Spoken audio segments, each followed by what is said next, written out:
Do you know the masterpiece, The School of Athens? It was commissioned by the Pope. Yes, that's right. This iconic fresco was created by Raphael, a star of the Italian Renaissance, under the patronage of Pope Julius II. And the story behind it is just fascinating. From Raphael's invitation by the Pope to live in Rome, to the competitive spirit ignited by working alongside Michelangelo, this masterpiece has a backstory that's as beautiful as the painting itself. Let's discuss the story behind this masterpiece. The School of Athens was painted between 1509 and 1511, during the peak of the Italian Renaissance. This wasn't just any painting project. It was a monumental task commissioned by Pope Julius II, who wanted Raphael to decorate 4 rooms in the Papal Palace. One of these rooms was intended to be the Pope's library. Each wall was to represent a branch of knowledge: theology, literature, justice, and philosophy. Raphael was given the responsibility of representing philosophy. The result was the School of Athens, a grand fresco featuring the greatest minds of antiquity. Each figure in the painting represents a Greek philosopher or scholar, engaged in discussion or deep in thought. It's a scene that captures the essence of intellectual activity and philosophical thought of the ancient Greeks. But the School of Athens symbolizes the fusion of art, philosophy, and science that was characteristic of the Italian Renaissance. The masterpiece has a significant impact on the art world. But how did Pope Julius II come to commission this iconic piece of art? Pope Julius II had a vision. Ascending to the papacy in 1503, he was more than just a religious leader. He was a patron of the arts, a political player, and a key figure in the cultural rebirth of the Renaissance. He saw the potential of art as a means to inspire, educate, and elevate the church. His ambition was to transform Rome into a cultural and intellectual capital, and for that, he needed the best artists of the time. Raphael was a young and talented artist who was quickly making a name for himself. Julius II recognized Raphael's potential and commissioned him to work on the Vatican. This was no small task. It was a grand project that would involve decorating 4 rooms in the Papal Palace, one of which was destined to be in the Pope's library.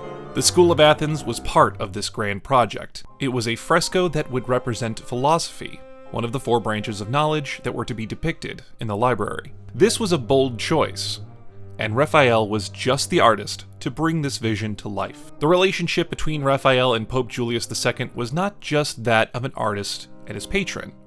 It was a partnership, a collaboration that would shape the course of art history. They started to create a masterpiece that would stand the test of time.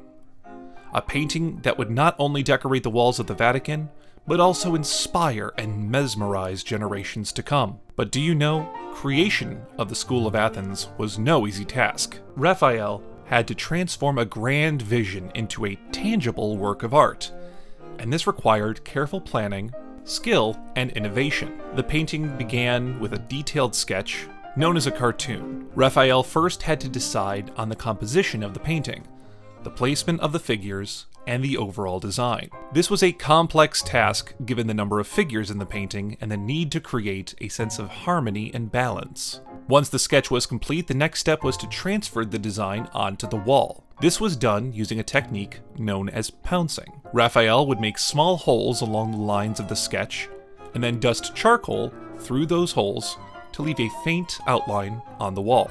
This outline served as a guide for the actual painting. The painting itself was done in fresco, a technique that involves applying paint to wet plaster. This was a challenging process. Raphael had to work quickly before the plaster dried, and any mistakes could not be easily corrected. Despite these challenges, Raphael managed to create a painting that was both intricate and grand in scale. Raphael also used innovative techniques in this painting. He employed the use of linear perspective to create a sense of depth and realism. The architecture in the painting, inspired by Bramante's design for St. Peter's Basilica, serves as a framework that guides the viewer's eyes towards the center figures of Plato and Aristotle. Now, before moving ahead, if you're enjoying this video, make sure to hit that like button and subscribe to our channel, so so you don't miss out on any of our upcoming videos. We've got a lot more fascinating stories to share with you. And you know what? Creation of the School of Athens was a monumental task that tested Raphael's skill and creativity. But the result was a masterpiece. Its beauty, an embodiment of the spirit of the Renaissance. At the center of the painting are Plato and Aristotle, the two pillars of ancient Greek philosophy. Plato, depicted as an old man, is pointing upwards, symbolizing his belief in the world of forms.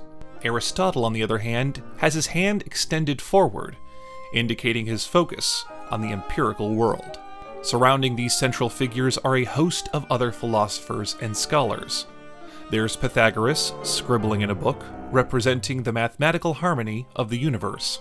Nearby, Euclid is demonstrating a theorem to his students, a nod to the foundations of geometry. But the symbolism in the School of Athens goes far beyond the individual figures. It's a tribute to the power of intellectual inquiry, and a reflection of the Renaissance belief in the potential of the human mind. But let me tell you one thing.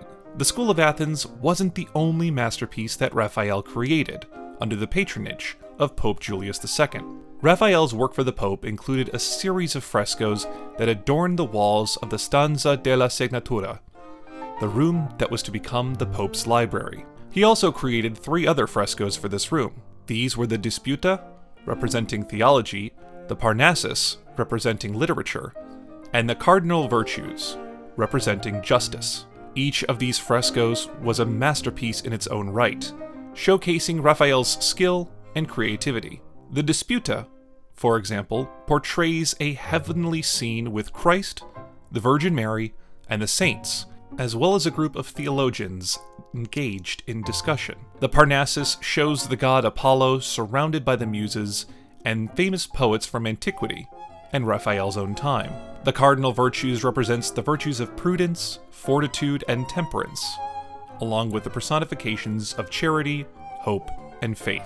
While each of these works is unique, they all share common elements with the School of Athens. They showcase Raphael's ability to create complex compositions with multiple figures. They demonstrate his skill in using perspective to create a sense of depth. And they all reflect the spirit of the Renaissance, with their emphasis on humanism, intellectual inquiry, and the harmony between faith and reason. However, the School of Athens holds a special place among these works.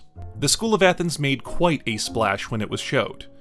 People were amazed by Raphael's skill and the depth of his vision. The painting was a decoration for the Pope's library. It quickly boosted Raphael's reputation, cementing his status as one of the leading artists of the Renaissance. But the impact of the School of Athens didn't stop there. Over the centuries, this painting has continued to influence art and culture. Artists have studied it to learn about perspective, composition, and how to depict a crowd of figures. Scholars have analyzed it for its philosophical and theological implications. And it's been admired by millions of people around the world for its beauty and its message. The School of Athens stands as a testament to his genius. It's more than just a painting. It embodies the ideals of the Renaissance, a time of intellectual curiosity, artistic innovation, and a renewed appreciation for the wisdom of the ancient world. Thank you for joining us. Until next time, keep exploring, keep learning, and keep appreciating the beauty that art brings into our world.